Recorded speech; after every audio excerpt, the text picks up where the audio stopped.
RMC Running. Benoît Boutron. Salut à tous, bienvenue dans RMC Running, le podcast d'RMC destiné à tous les passionnés de la course à pied avec notre Marocain, notre chameau à nous, le Dr Love, Johan Durand qui est là. Salut Johan. Salut à tous. Ça va? Salam alaikum. Salam alaikum, voilà, ça va. Bon, tu t'es régalé? T'as coupé un peu? Impeccable, 3 jours au soleil, 3 jours à faire du dromadaire. Excellent. Des vraies vacances. Est-ce que tu cours plus vite qu'un dromadaire?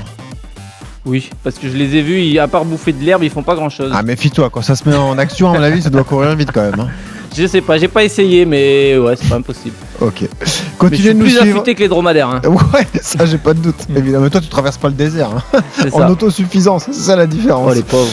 Continuez de nous suivre sur les réseaux sociaux, sur Strava, sur Insta, sur TikTok, sur les plateformes Apple, Spotify, Deezer et partout. YouTube. On est là aussi en vidéo, donc n'hésitez pas, si vous aimez RMC Running, vous pouvez nous suivre partout. On est ravis aujourd'hui parce qu'on reçoit un ami. Un ami nous rend visite, Duncan Périllat, notre marathonien, l'un de nos marathoniens préférés, champion de France, recordman du monde RMC. Il est à mes côtés. Salut Dunk. Hello. Quel bonheur de te recevoir comme d'habitude. Ouais, ça va? Ça fait plaisir d'être là aussi. T'es en forme? Ouais, ça va. Bon, on a un grand projet à annoncer. Je rappelle que Duncan, c'est quand même 2h09 réalisé à Séville il y a quelques mois, mais Duncan va nous présenter son magnifique projet. Ce Tour de France en courant 100 km par jour, même un peu plus de 100 km par jour, pendant 30 jours, 3000 km à parcourir. Il est cinglé, mais vous le savez. Ah oui, là, il y a plus de tout ça. Mais l'intérêt, c'est d'établir un record du monde d'endurance, hein, Duncan, c'est ça? Hein. Ouais, c'est ça. Voilà. C'est un intérêt un peu. Il y a un double intérêt. C'est aussi un petit côté social, mais j'imagine on va en parler aussi. Exactement, le côté social, parce que ça te ressemble beaucoup aussi. Le rapport avec les marchés de France, ça aussi, c'est passionnant à raconter. Magnifique projet, vous allez le voir, vous allez vous régaler pendant 1 heure à peu près. Donc, enfilez vos baskets, attachez vos lacets. Le grand Dingue va nous faire visiter la France aujourd'hui. RMC Running. On est donc ravis de te recevoir et on te reçoit dans le Money Time parce que Duncan, ton grand projet va bientôt voir le départ donné parce que c'est la semaine prochaine. Donc voilà, on est vraiment à quelques jours de tout ça. Avant d'expliquer toutes ces histoires, comment tu vas toi déjà? Comment ça va, Duncan?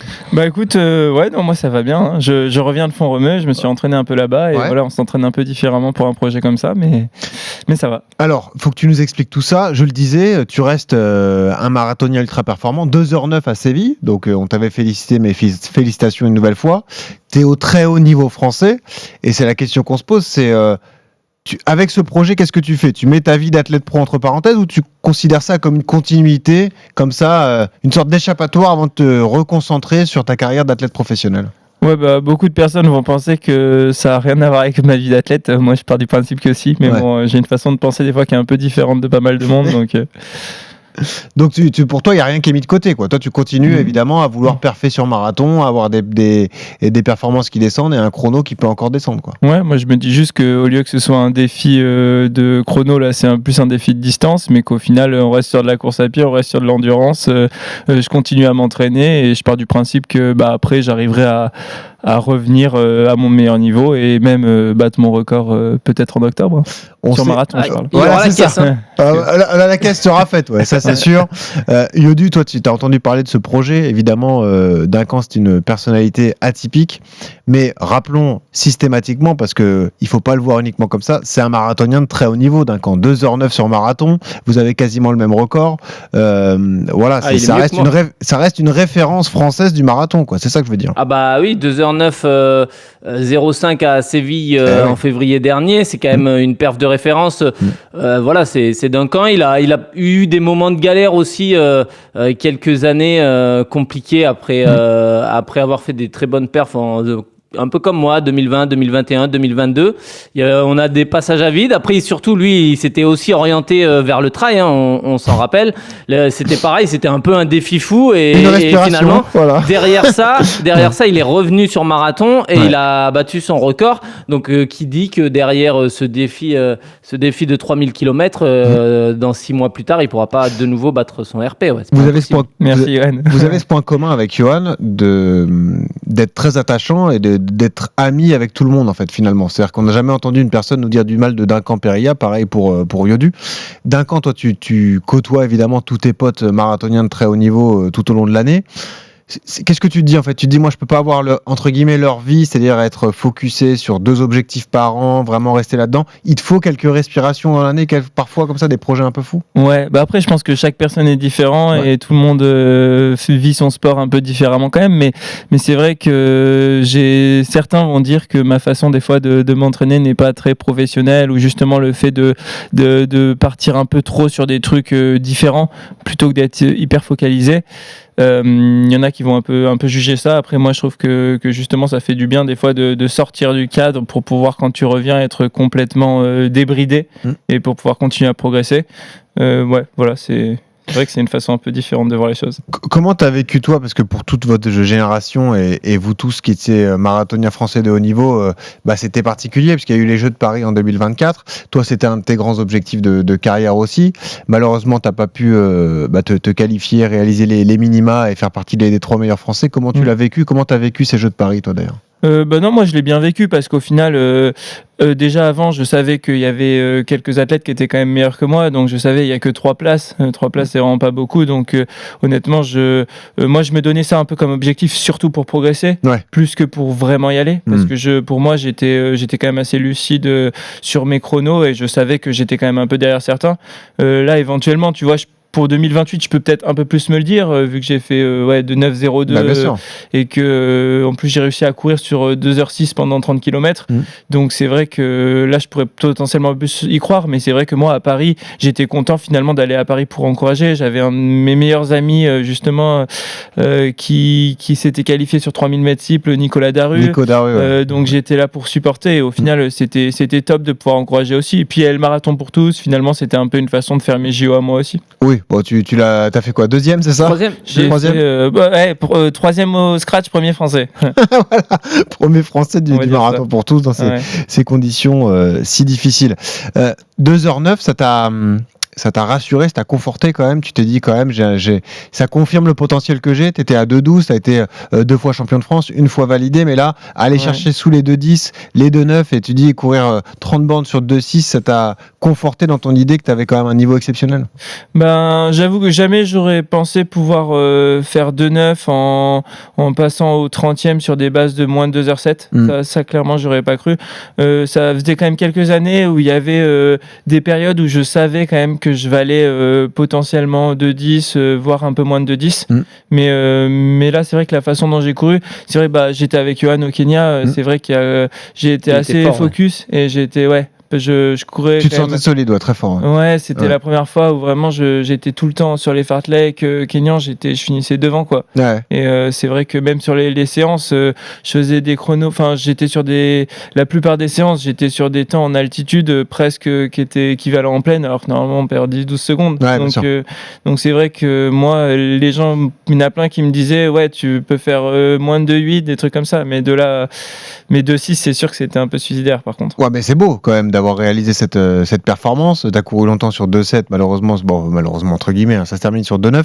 Johan, quel souvenir tu gardes de cette période? Tu l'avais senti très fort aussi, Dink, à l'époque, Ah oui, on s'était entraînés ensemble parce qu'on était dans le même camp d'entraînement, là, le Runix Athletic Center, et c'est vrai qu'il était fort, et donc moi à Séville, je le voyais clairement, sous 2h10, mais après le problème du marathon, c'est que c'est le jour J et que la descente d'altitude, elle peut être compliquée, le voyage, il peut être compliqué, donc tu sais pas vraiment le jour J comment ça va se passer, et là il a réalisé ce qu'il valait, voire même peut-être 2h08, même moins de 2h09, ça aurait été largement envisageable.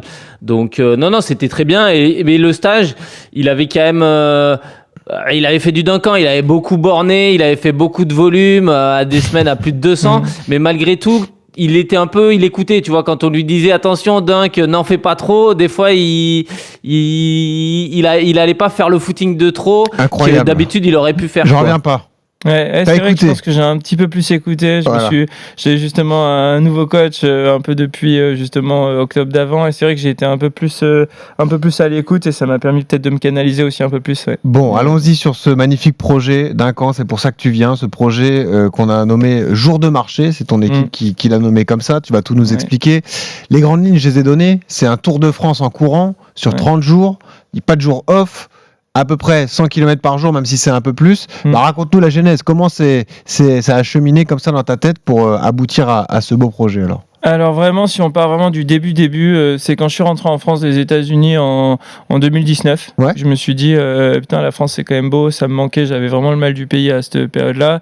Et c'était au début un peu avec mon frère, on en parlait, pourquoi pas pendant les vacances faire un peu le Tour de France en run and bike ensemble. Mais du coup, ça c'était vraiment, je venais limite de reprendre la course à pied depuis les États-Unis. Ouais. Voilà. Et puis finalement, un peu l'idée, c'est un peu estompé. Et c'est vrai que par contre, j'y pensais toujours un peu de temps en temps dans un coin de ma tête et je m'étais dit, je me souviens plus exactement quand, mais l'an dernier ou il y a 1 an et demi, 2 ans, je m'étais dit, bah tu sais quoi, si un jour tu arrives à faire moins de 2h10, et ben lance-toi un peu sur ce projet. Et Bravo, là, ça a été fait. Voilà, et du coup, c'est vrai que là, à partir de mars, j'ai commencé un peu à pas mal réfléchir au truc.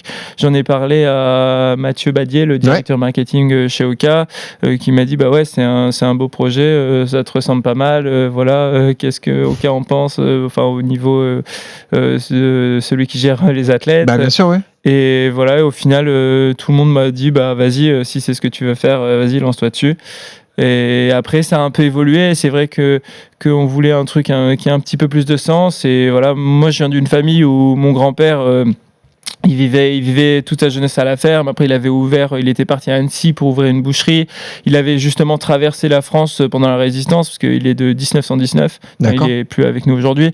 Mais du coup, on s'est dit, bah voilà, c'est aussi ça peut être une façon un peu de lui rendre un peu hommage, que de faire justement les tours de marché, voir vraiment les agriculteurs, les gens, plus les paysans, tout ça. Et voilà, c'est un peu le deuxième un peu plan. Il y a le côté performance avec un objectif de record du monde. Donc c'est vrai qu'on part sur plus de 3000 km sur 30 jours. Et en plus de ça, il y a un côté où on va faire le tour des marchés de la France. Voilà, donc tu as les deux côtés. L'aspect performance, on va aller faire, donc tu l'as dit, plus de 30 000 km, de 3000 km pardon, sur 30 jours. Et l'aspect participatif, les marchés, le symbole de la France, finalement, les marchés où tout le monde se retrouve, où tout le monde est mêlé, le côté très populaire. Et c'est ça qui t'a plu dans cette idée, en fait. C'est ça. Ouais, voilà, c'est ça, de voir un peu justement. Et en fait, tu vois, enfin même voyager en France, tu vois, c'est ça qui est cool, c'est qu'en fait il y a des régions qui sont hyper différentes. On a la bouffe, elle est bonne. Enfin, tu vois, à chaque endroit, l'idée c'est de manger un peu local, quoi. Ouais, donc, c'est sûr.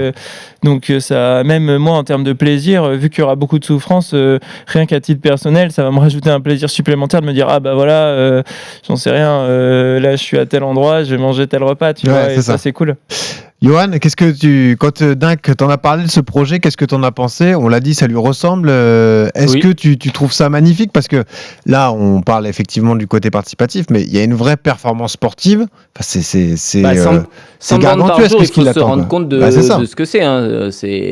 Enfin, je sais pas sur quelle table horaire tu as prévu de courir les 100 km, mais c'est une vraie performance sportive. Ça demande une logistique de dingue, une organisation de dingue, et mêler ça à ce suivi des marchés locaux. Moi, je suis fils d'agriculteur, je suis fils de viticulteur, donc moi, les marchés, je connais bien, et c'est vrai que c'est vraiment le cœur de la France, c'est le poumon de la France, ces trucs-là, c'est dingue. Et ce qu'il y a de bien, c'est que c'est surtout... on sent les Français très attachés à ça. C'est-à-dire que moi, le mercredi et samedi à Bergerac, les 2 jours de marché, c'est les 2 jours où ça vit. Sinon, si tu viens un lundi matin à Bergerac, c'est compliqué. Il y a 2 jours où ça bouge, c'est les jours de marché. Et effectivement, mais les salles, Duncan, il va se régaler. Il va pouvoir manger du canard dans le sud-ouest, des huîtres à Marraine-Oléron. C'est prévu. Évidemment, tu vas en faire un documentaire parce qu'on veut voir tout ça, on veut voir ces images et tout. Mais parle-nous avant de parler de la perf sportive, la perf logistique, comment tu t'organises, comment ça va se passer concrètement? Connaissant l'organisation de Duncan, là j'ai... Ah, mais je pense qu'il est là, ils sont très staffés là.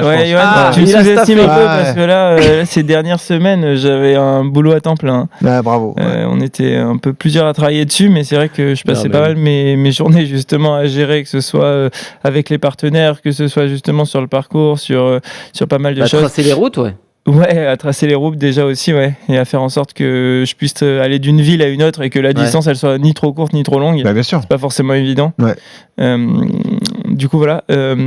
C'était quoi? C'était ça, la logistique, comment tu t'organises. Là, tu m'as montré des photos en exclusivité. Ça y est, tout est organisé. Tu sais comment tu vas dormir, etc. Quoi. Tu vas pas aller chez l'habitant. Tu vas pas toquer à la porte du poissonnier et dire. Donc, on va être une équipe de 5. Ouais. Avec globalement un community manager qui va être mon frère, un vidéaste, Rabat Wali. Rabat qu'on connaît bien. Ouais.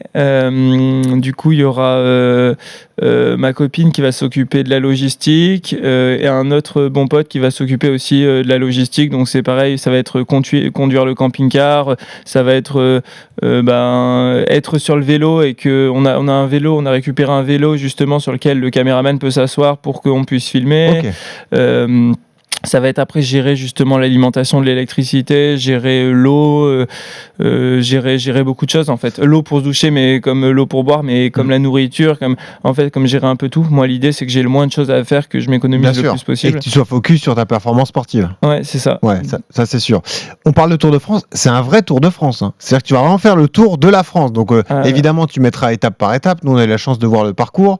C'est un vrai Tour de France. Et tu pars de chez toi, de Grenoble. Hein. Ouais, je pars de Grenoble. Alors au début, c'était justement, en un mois, c'était un peu difficile de faire le Tour de France. Donc, ce qui se passe, c'est que les étapes, l'étape d'arrivée, on ne part pas forcément de l'arrivée le lendemain. Il y a des fois des petits passages où on va avancer en camping-car pour justement pouvoir traverser la France entière parce que justement, on fait Marseille, on va jusqu'à Biarritz, on va jusqu'à Brest, on va jusqu'à Dunkerque, à Strasbourg. Biarritz, Brest, déjà, ça me donne mal au crâne. Ouais, donc voilà, on fait vraiment les 4 coins de la France. Donc c'est ça aussi la chance d'avoir un camping-car et de pouvoir avancer avec, c'est que ça permet de visiter vraiment les 4 coins de la France. Ouais. On a parlé avec Yodu du rythme que tu allais adopter. Est-ce que tu as réfléchi à tout ça? Est-ce que tu as un plan de course comme ça qui est établi alors? Ouais, alors forcément ça va évoluer parce que c'est pour ça que j'appréhende un petit peu, c'est que c'est un truc que j'ai jamais fait. Courir 100 km dans une journée, clairement ça se fait. Voire c'est plus d'ailleurs, on est plus sur 110, 115 km sur pas mal de jours, Mais par contre, comment ton corps réagit au bout d'une semaine avec la fatigue, avec comme on disait, des fois il y a des jours où c'est un peu plus difficile, où tu peux être un peu malade, tu te dis pas non je suis fatigué aujourd'hui, je prends un jour off, parce que si tu prends un jour off après, c'est à dire que le lendemain tu dois refaire 15 km de plus pour rattraper le retard. Du coup, j'appréhende un peu en tout cas. Et t'as un rythme en tête? Le rythme.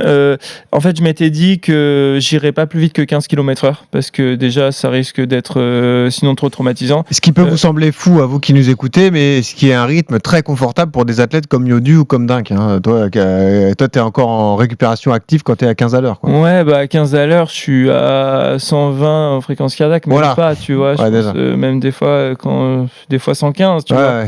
Donc voire 110, mais du coup il y aura quand même des moments où j'irai peut-être probablement un petit peu plus vite, tu vois, sur le début quand je suis les moments où je suis un peu frais, mais dans tous les cas je serai vraiment dans le contrôle parce que moins tu vas vite, en plus moins c'est traumatisant, moins tu as un impact au sol qui est important. Donc l'idée c'est vraiment quand je me sens vraiment bien et que j'ai envie entre guillemets d'aller vite, je me limite à 15 km/h. La majorité du temps, je pense que je serai plutôt vers les 13,5. J'ai un peu voulu regarder un peu par rapport à ma VAP à Saint-Jacques, Saint-Jacques by UTMB, sachant que la VAP c'est la vitesse ajustée à la pente. Voilà. Par rapport à du plat pour voir quelle allure me va bien pendant un effort long, sachant que c'était une course, donc dans l'idée je suis censé aller plus lentement que pour une course. T'es parti un peu à fond en plus ce jour-là. C'était surtout à l'UTMB que j'étais parti un petit peu plus vite, mais oui, ce jour-là il y avait des passages en tout cas où j'avais aussi un peu accéléré et du coup je sais qu'en fait à 13,5 km/h, en tout cas vraiment je peux tenir assez longtemps. C'est ça. Surtout que là ça va être un parcours normalement qui ne devrait pas être trop technique dans l'ensemble. Donc une bonne partie de la course sera plus vers les 13,5. Quand je serai un petit peu plus fatigué, forcément 12. Et après les moments c'est surtout post-repas, vraiment où les coups de barre, tous les moments comme ça où je dois courir, je serai vers les 10 km/h. C'est une allure, quand tu viens de manger, forcément tu vas pas commencer à courir à 13-14 km/h. Il faut digérer parce que t'as pas envie d'aller aux toilettes 2 minutes derrière. Parce que là on en parle, mais pour qu'on se rende compte un peu de la difficulté de la chose, pendant 30 jours ça va être entre si je donne une fourchette, entre 7 et 9 heures d'effort chaque jour. 10 heures à peu près, 10 heures, parce que tu vois 115 km. 10 heures de course à pied pendant 30 jours d'affilée quoi. C'est ça, ouais. dans une journée. Sachant qu'en plus de ça, il faut ajouter le fait qu'on va passer dans les marchés. Hein. Moi, quand je marche, en fait, c'est 30 jours où je compte que la course à pied. Oui, bien les sûr. parties où je marche, tu vois, où je traîne dans le marché, je le compte pas. Ouais, mais Donc déjà, ça fait un peu de temps de tu perdu. veux pas une chaise roulante pour traîner Et dans le marché, non Ouais, ça- poussé par ton frère Non, pourquoi pas Ouais, mais bon, Non, mais c'est beau. Hein, qu'est-ce qui t'impressionne le plus, Johan, toi qui es un spécialiste, et qu'est-ce qui te fait le plus peur pour dingue? C'est l'accumulation des kilomètres, les jours d'effort, 100 jours off. Ouais. 100 jours off, 30 jours à plus de 100 bornes, ça me paraît dingue musculairement. Alors après, aujourd'hui, les chaussures sont quand même beaucoup plus amortissantes. Hein. On en parle assez régulièrement, donc tu peux quand même beaucoup plus cumuler d'un point de vue trauma. C'est moins traumatisant. Mais malgré tout, et puis c'est l'allure qu'il veut mettre sur ses 100 km, quoi. Courir à 12,5, 13, 13,5, 14, c'est des vraies allures de coureur de 100 bornes. Et ça, du coup, 30 jours d'affilée, quoi. Donc, c'est dur, ouais. C'est pas facile, hein, ça. Est-ce que tu as pris des conseils auprès des spécialistes? On pense souvent à Guillaume Ruel, qui est un vrai acharné, qui a le record d'Europe du 100 km, qui est un mec très fort et qui s'envoie des volumes insensés. Tu as parlé avec lui, il t'a donné des conseils? Ouais, j'ai parlé avec lui justement. En fait, je suis tombé d'ailleurs sur lui à Font-Romeu sur un footing par hasard. Ok. Et le premier conseil qu'il m'a donné, alors justement, c'est un truc que je ne m'attendais pas du tout. Il m'a dit prends bien des pansements, parce qu'il m'a dit en fait ton pied avec l'enchaînement des kilomètres, tu vas avoir des ampoules, des vraies ampoules. Obligatoire, ouais. Ouais, et en fait avec la fatigue, le problème c'est que c'est pareil, ça peut vite un peu s'infecter et que tu te retrouves pas à être sous antibio et plus pouvoir courir. C'est un truc qui peut arriver assez souvent, tu sais, avoir une ampoule ou un défrottement, ça devient un peu rouge. Ça arrive pas qu'au Kenya de devoir prendre des antibiotiques parce que il y a une petite bactérie qui est passée dans la plaie, quoi. On connaît ton profil, on sait que tu es un passionné de course à pied, c'est une passion qui est ancrée en toi, donc courir, tu adores ça. Est-ce que l'aspect mental du défi te fait peur un peu ou pas du tout? Oui, complètement. Et du coup, c'est pour ça que j'essaye de pas trop y penser. Je sais que justement, quand j'avais fait un ultra, en fait, le truc, c'est que tu as des hauts et tu as des bas. Donc, en fait, tu as des passages, c'est étonnant. C'est que tu as vraiment l'impression que tu te dis, putain, mais c'est facile. Sauf qu'il y a des moments où ton corps il est fatigué et il te dit, non, arrête-toi, t'as pas envie de courir. Et en fait, dans ces moments-là, faut vraiment avoir une résilience pour se dire, non, j'ai pas le choix, faut que j'avance.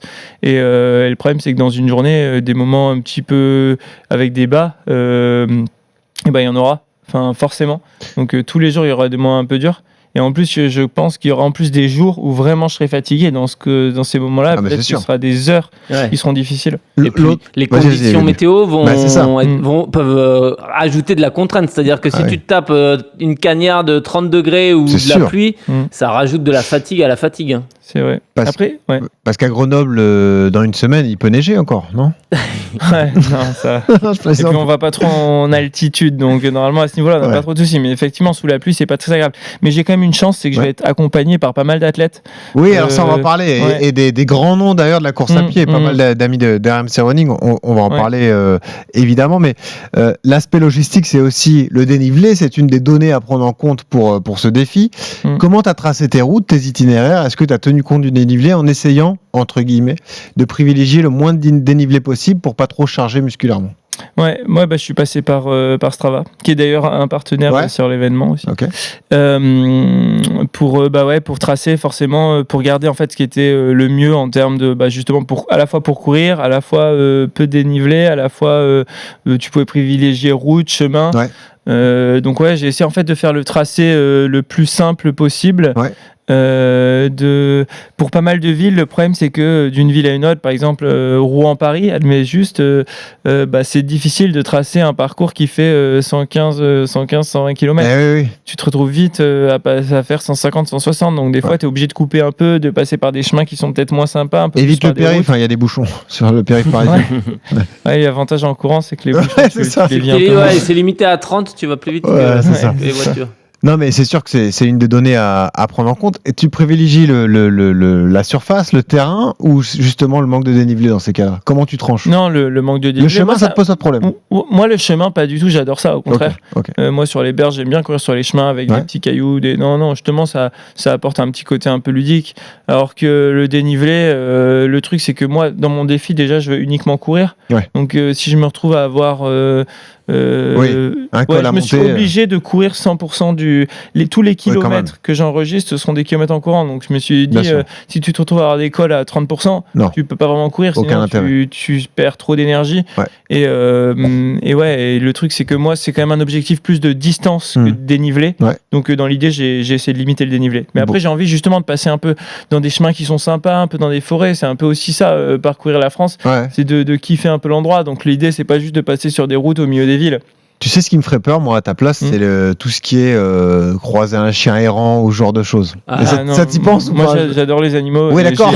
Je suis à ce niveau-là, je suis un peu naïf. Moi, je pourrais aller caresser un buffle, quoi. J'exagère, mais enfin, bien sûr. les vaches, même les taureaux, ça me fait pas peur. C'est pas une question de les aimer ou pas, c'est que tu sais, un chien un peu en liberté ou avec son maître et qui te voit et qui déboule comme ça, enfin, moi, je suis content. Tu vas forcément vivre des anecdotes. Il veut jouer. C'est ça. Moi, je me dis, il veut jouer. Je me dis pas, il veut m'attaquer. En plus, je me suis déjà fait mordre par un chien, donc.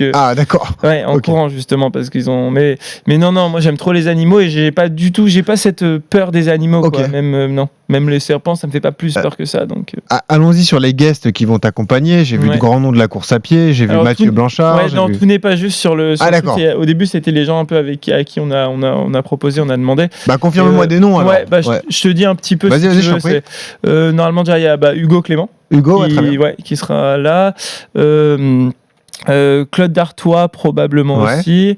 Après Nico Navarro et Florian. Ils vont faire 200 bornes avec toi, ce sera bien. Ah oui. J'espère. Après, il y a pas mal de personnes aussi, d'athlètes un peu chez Oka. Finalement, les trailers, malheureusement, ils vont pas trop pouvoir venir parce qu'il y en a pas mal entre. Ça tombe un peu pendant la Maxi Race, la Hard Rock. C'est vraiment pas la bonne période. Ok. Ils seront pas trop là.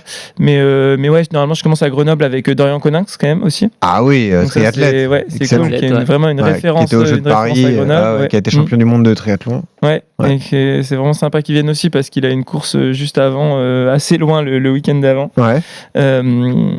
Non, après, peut-être justement Félix, s'il est là, Yann Schrub. Félix Bourg, Hugo peut-être à Toulouse aussi. D'ailleurs, il faut que je lui envoie un message là. Non, il y a pas mal. Région parisienne. Comment? Quelques athlètes en région parisienne. Ouais, en région parisienne. Il y a pas mal. Du coup, il y a Mousse à Mustapha Salmon. Normalement à Rouen. Forcément, après il y a Dodo, il y a Dorian. Dorian Louvet, bien sûr, notre ami. Et qui va peut-être venir aussi pour la dernière étape. Ah, excellent. Ça serait vraiment incroyable. Ok. Donc non, mais il y a vraiment du monde. Après, je veux pas trop non plus en dire parce qu'ils verront pendant. C'est quoi l'idée? C'est de courir un maximum accompagné ou tu vas faire de longues périodes seul aussi? Moi, j'espère être accompagné au maximum, mais du coup, dans l'équipe, le truc, c'est que dans l'équipe, on sera 5 en tout, mais tout le monde aura quand même beaucoup de boulot. Moi, je vais courir certes 10 heures, mais ils vont peut-être bosser 10 heures par jour. Ouais, bien sûr. Il y a toujours quelqu'un qui te suit à vélo, quoi qu'il arrive? T'as un vélo avec toi ou pas forcément? Non, parce que il y a trop de choses à faire pour que j'ai tout le temps quelqu'un avec moi. Okay. Mais l'idée, c'est que, je pense que l'idée, c'est que quand ça devient un peu dur pour moi, c'est là que j'ai un peu de soutien. Ouais, ok. C'est dans ces moments-là un peu que tu as besoin un peu d'être accompagné, quelqu'un qui court à côté de toi, tu vois, à ton allure.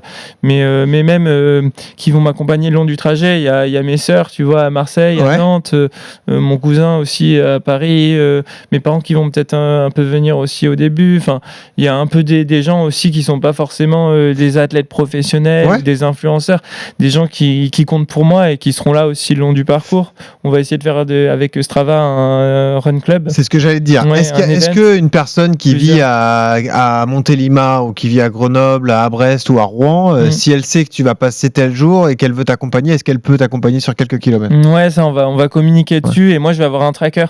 Donc les gens pourront savoir exactement où je suis. Donc ils vont se dire il est là à cet endroit-là, vas-y, je suis à 2 km, je l'accompagne quoi. Okay. C'est sûr que c'est pas une course privée quoi. Non, c'est ça. Donc il y a ce côté participatif jusqu'au bout. C'est sûr que moi plus il y a de gens qui viennent m'accompagner. En fait, ce qui était bien, c'est qu'il y ait des athlètes vraiment un peu professionnels qui ont marqué leur sport, qui puissent en fait venir un peu dans leur ville, parler un peu de leur ville. Bien sûr. Je trouvais que c'était sympa et que c'était important. Mais avoir des gens aussi qui kiffent la course à pied et qui soutiennent le projet et qui ont envie un peu de m'aider un petit peu à aller plus loin dans ce défi, c'est génial s'ils peuvent venir, tu vois. 30 étapes, 30 jours, est-ce qu'il y a une étape qui te fait plus peur que les autres? Je crois que l'avant-dernière étape, il y a un peu plus de dénivelé. D'accord. Et après, ce qui me fait peur, c'est surtout me dire, je sais que les moments un peu difficiles, c'est quand t'as pas encore fait la moitié. Ouais. et que t'es déjà bien Quand t'es à fatigué. 40%, 45% Ouais, c'est du ça, défi. un peu quoi. comme Ouais. sur la plupart des courses. Ouais, ou c'est ça. comme, tu te 13 dis, ou 14 mais jours, c'est pas quoi. possible. Là, ça fait 10 jours, ou même les premiers jours. Je me dis, mais attends, là j'ai fait 115 bornes aujourd'hui. Ouais, j'étais dans le dur. Je dois faire ça encore 29 jours. Le début, en fait. Après, j'imagine qu'à la fin, ce sera plus facile. Donc, au final, c'est pour ça qu'aussi, le fait qu'il y ait un peu plus de dénivelé à la fin, c'est pas très grave. Parce que je me dis, de toute façon, si je suis arrivé au 29e jour, c'est que j'irai au bout. Oui, c'est ça. Et après, ce qui m'inquiète un peu aussi, c'est potentiellement la blessure. Parce que quand tu. Une la tendinite. chaleur. Ouais. Tendinite, ouais. Est-ce que tu as eu des blessures par le passé, des blessures qui t'ont contrarié longtemps ? Ouais, j'ai eu, c'est pour ça que j'ai eu aussi une période un peu difficile. Fracture C'est parce de que j'ai fatigue. eu fracture de fatigue au sacrum. Ouais.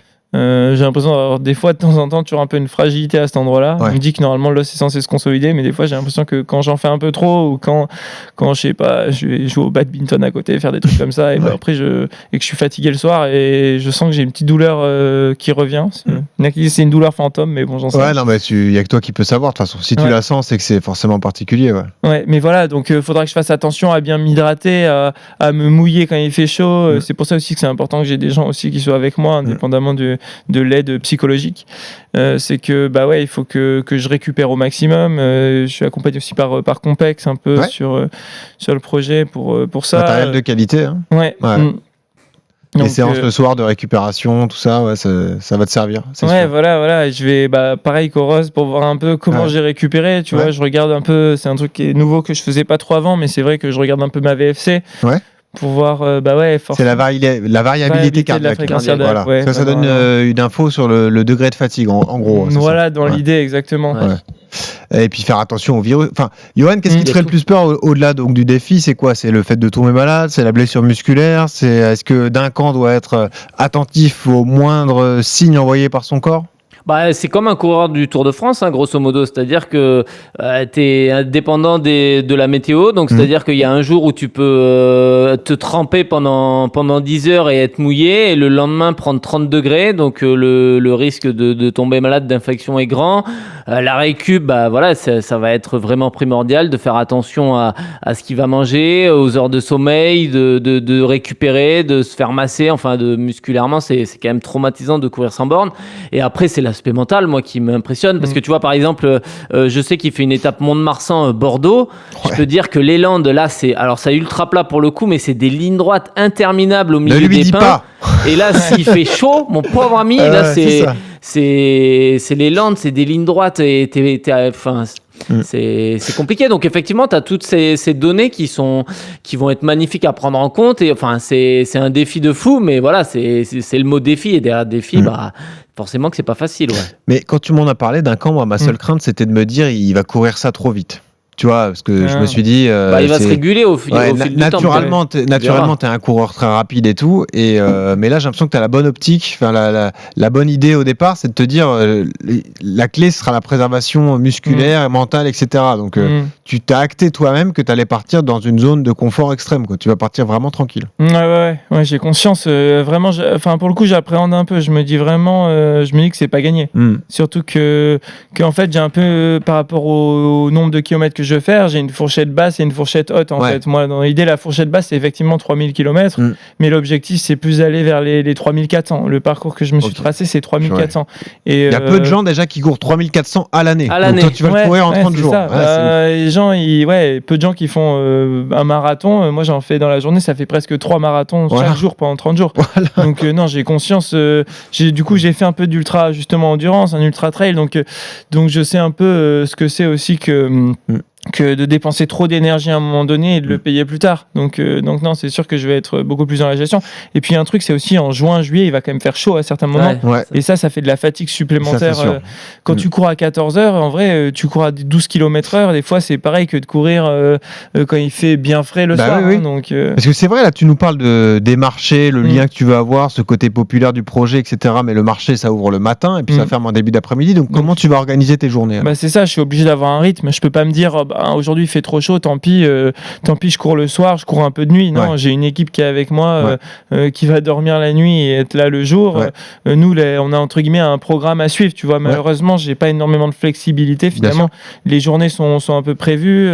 Les marchés, ça va dépendre. Certains marchés dans les grandes villes, j'en sais rien. Par exemple, dans les grands marchés comme à Lille, Carcassonne, on ira peut-être au marché justement quand il ouvre le matin à 7h et faire le marché pendant une demi-heure bien sûr. et partir après. Bien sûr. Et après, il y a certains endroits aussi, par contre, on se donne la flexibilité de ok, on va aller à tel endroit. Alors justement dans la logistique, ce sera mon pote Pierre-Yves qui va un peu gérer ça.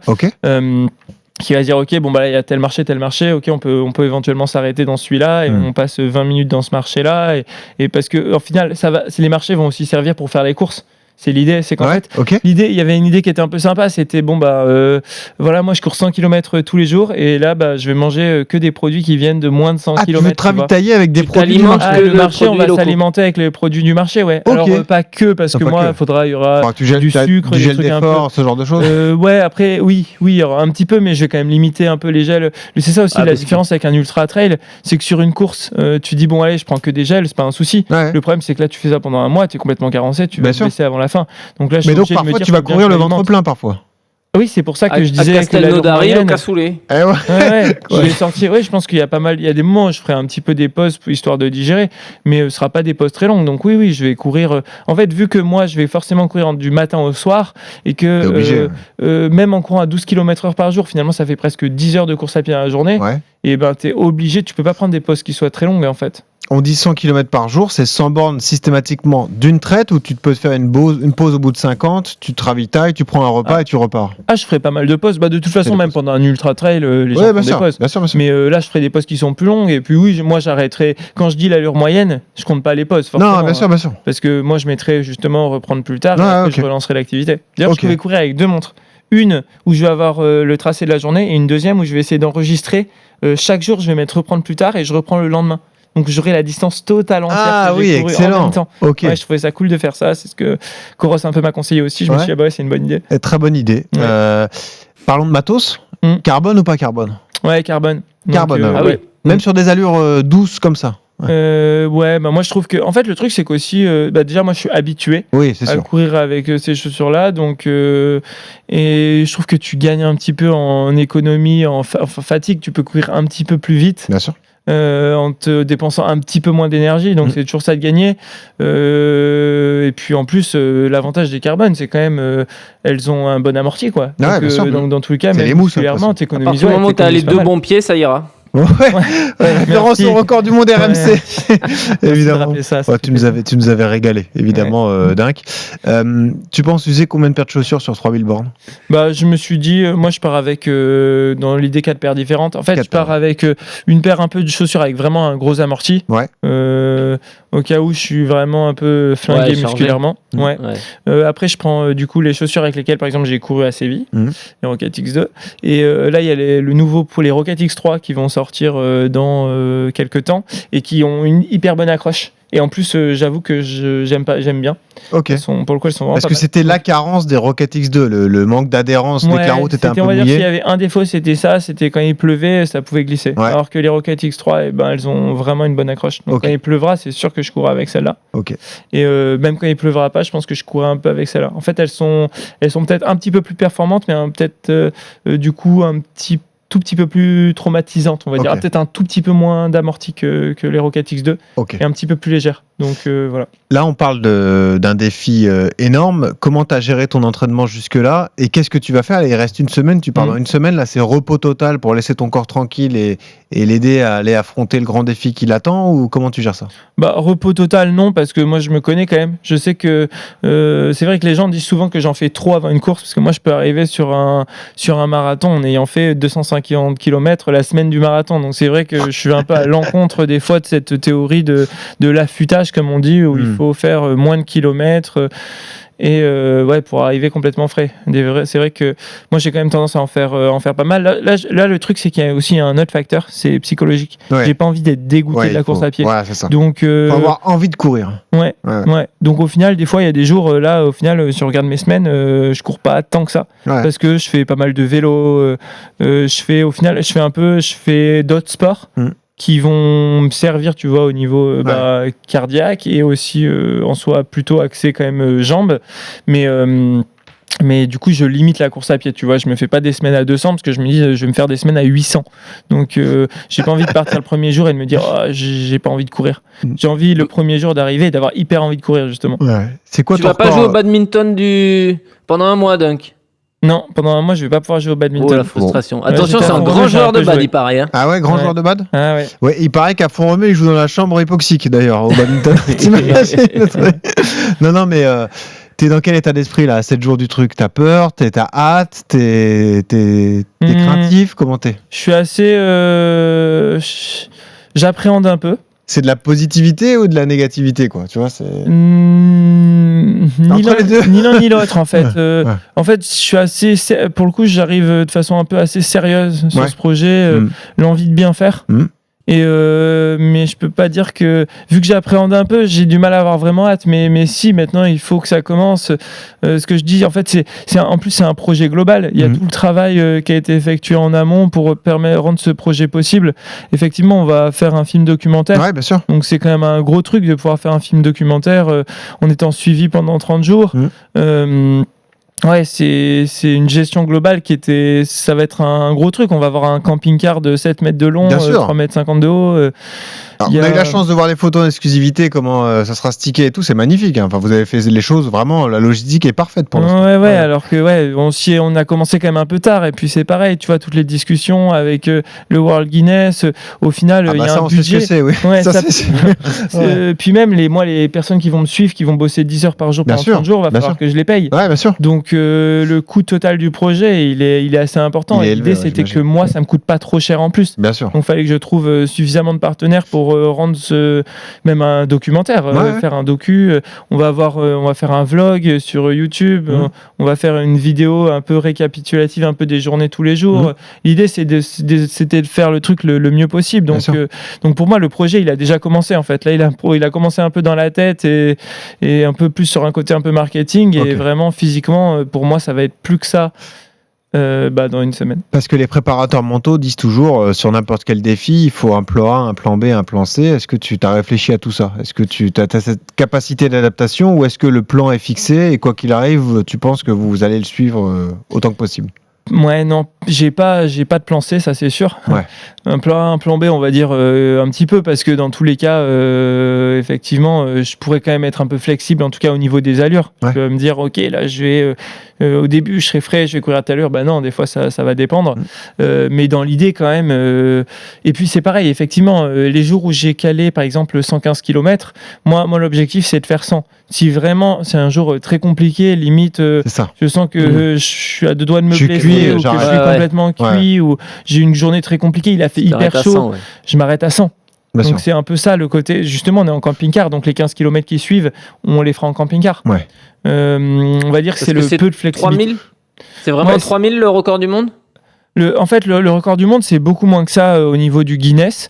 Mais le problème, c'est que j'ai regardé pas mal d'articles. C'est qu'il y a des personnes qui n'ont pas officialisé un record et il y en a qui ont fait, sur 20 jours, j'ai vu à peu près 2000 km. Donc, c'est 100 km par jour.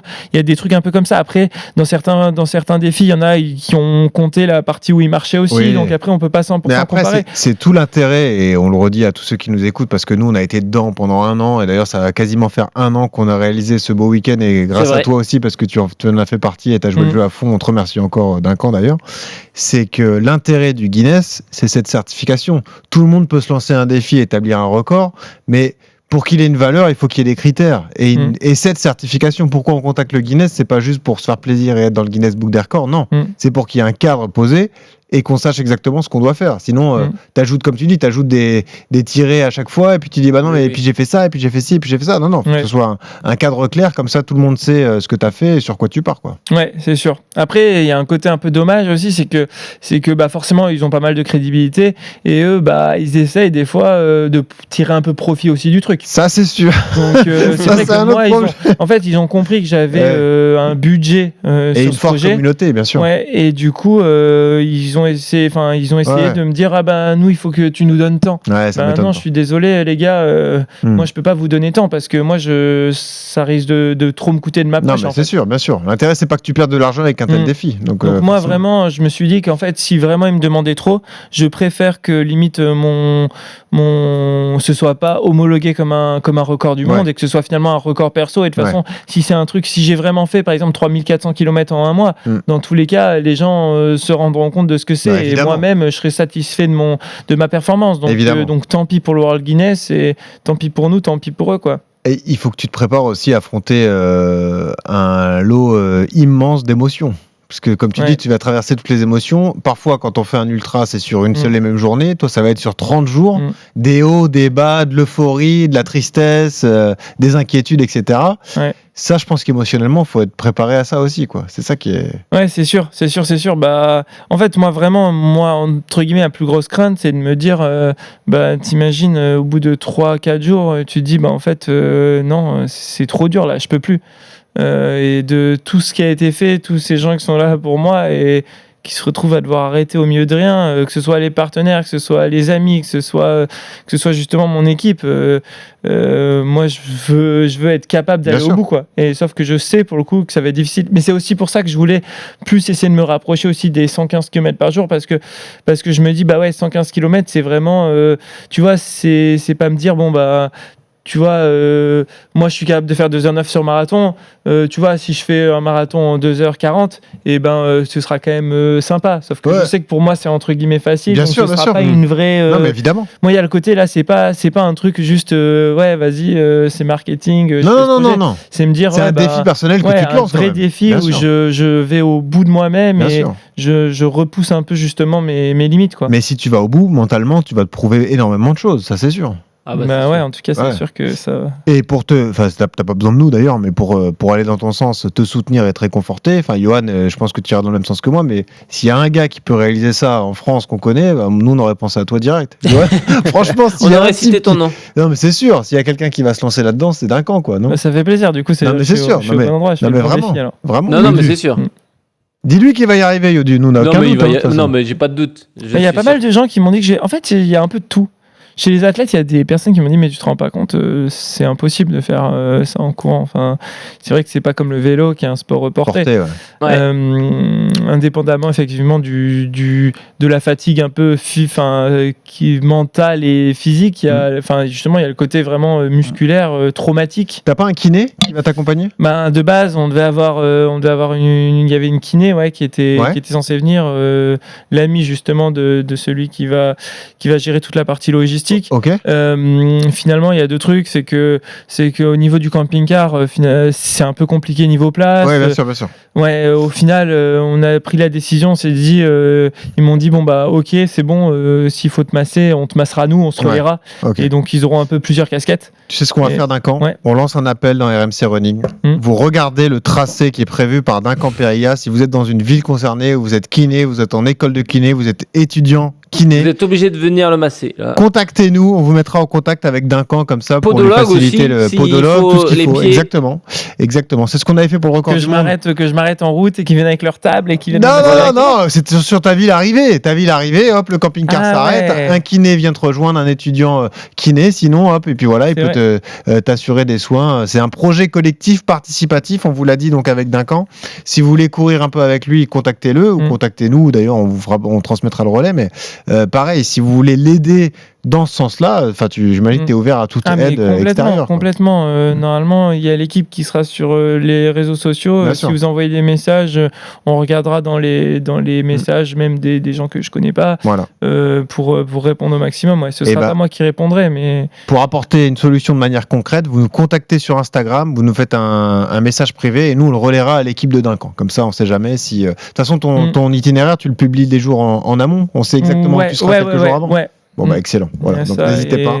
Et comme je disais, normalement, il y a une appli, on pourra pour télécharger justement pour voir exactement là où j'en suis. Bon, magnifique. Duncan, tu nous régales, comme d'habitude. On a hâte d'assister à ce beau défi. Tu nous donneras de tes nouvelles, puis tu viendras le débriefer et nous raconter comment tu as réussi à relever tout ce défi. C'est sûr, magnifique. Juste ton passage à Paris, tu as la date exacte, tu sais à peu près à Paris, j'arrive le 19 juin. Le 19 soir, juin. Ok. Et je repars le 20. Je crois que c'est en direction de Beauvais. Ok. Magnifique. Et écoute, si on est dans le coin, on viendra avec plaisir. J'espère. Le 20 au matin, ce sera probablement vers 7h. Globalement, le matin, je partirai souvent vers 7h du mat. Et le soir, j'espère arriver avant la tombée de la nuit, on va dire. Tu courras jamais de nuit ? Non, c'est pas prévu. Non, l'idée, c'est que je cours de jour. Ok, ça marche. D'accord, merci beaucoup. Reste avec nous. On passe tout de suite au Bon Plan Matos. RMC. Le Bon Plan Matos. Alors, ce n'est pas un de tes partenaires, mais c'est une marque qui t'aurait beaucoup aidé parce qu'on va mettre en avant la marque Gorewear, le spécialiste des vêtements techniques de course à pied et également vélo. On va en parler avec Ludovic Tépin qui est responsable de la marque. Bonjour Ludovic. Ouais, bonjour l'équipe. Bienvenue, vous étiez déjà venu d'ailleurs dans RMC Running. Gorewear, c'est vraiment une marque de référence, notamment les vestes techniques, c'est ce dont on va parler dans un instant, mais est-ce que vous pouvez nous rappeler un peu les grandes lignes de Gorewear ? Voilà, c'est vraiment du vêtement destiné au sport outdoor, on peut pratiquer le sport dans n'importe quelle condition si on est bien équipé. Ouais, exactement. La marque appartient donc à la société qui développe le Gore-Tex, donc qui est connue par le grand public et qui est connue aussi par les professionnels des sports outdoor pour la protection contre la pluie, le vent. Et donc Gorewear a été développé par des ingénieurs de chez Gore-Tex qui étaient des pratiquants de running et de vélo et qui se sont dit on va développer une marque vraiment orientée sur le running et le vélo, à base des produits que l'on développe déjà pour l'outdoor, l'alpinisme et la montagne en règle générale. Qu'est-ce qui marche le plus chez vous ? C'est ces fameuses vestes techniques ? C'est ça qui fait la différence ? C'est là-dessus qu'on vient vous solliciter, notamment dans les périodes où il pleut beaucoup ?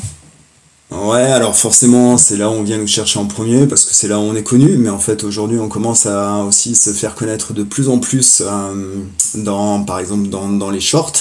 Ouais. Dans les shorts et dans les collants de running et dans les pantalons de running, parce qu'en fait, la qualité de Gorewear, c'est aussi de travailler énormément sur les coupes et l'assemblage des matières.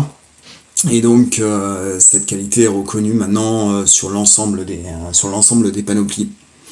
Ce qui est fou, parce que moi j'ai eu la chance d'en tester une veste Concur dont on va parler dans un instant, c'est le mix, le combiné, le combo entre la légèreté de la veste et l'imperméabilité, parce que ça c'est fou quand même de pouvoir courir sous la pluie et de ne pas ressortir trempé.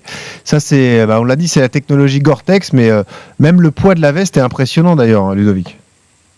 Ouais, donc là on est sur la Concurve Gore-Tex essayée il y a 3 mois maintenant. Ouais, exactement. Où effectivement on a d'excellents retours sur cette veste en termes de légèreté et d'imperméabilité.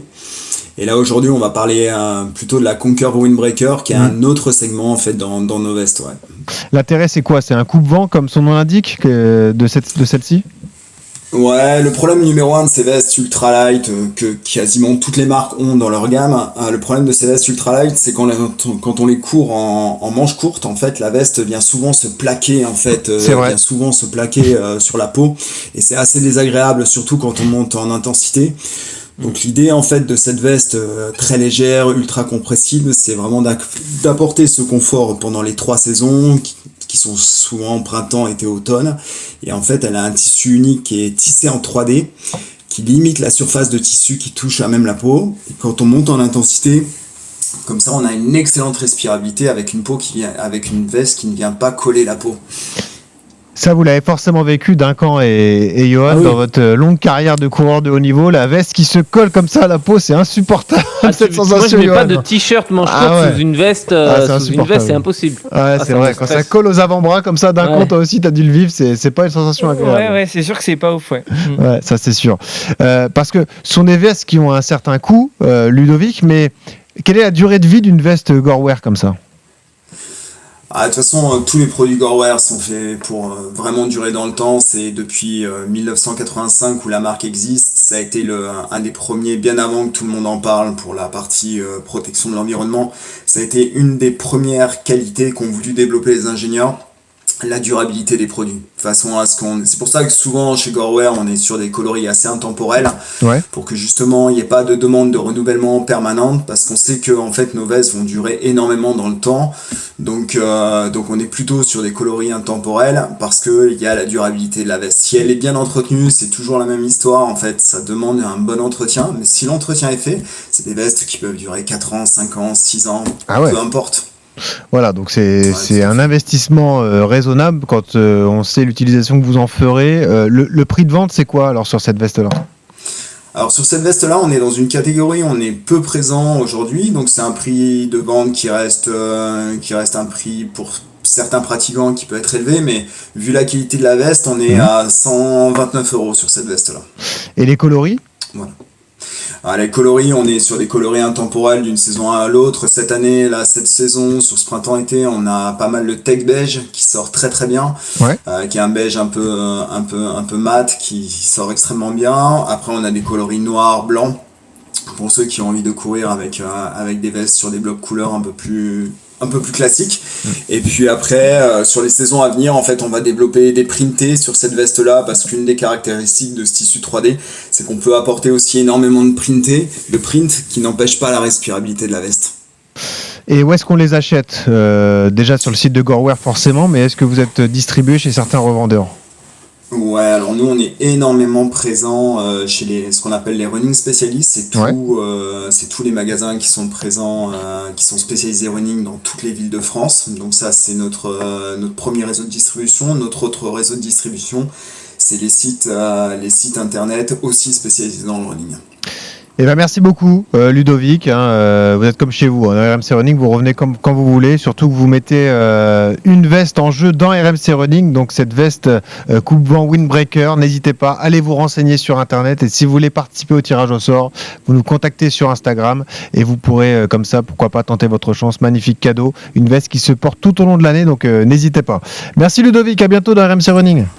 Merci à toute l'équipe de m'avoir accueilli. Bonne continuation. Avec plaisir. Merci. À bientôt. Merci. À bientôt.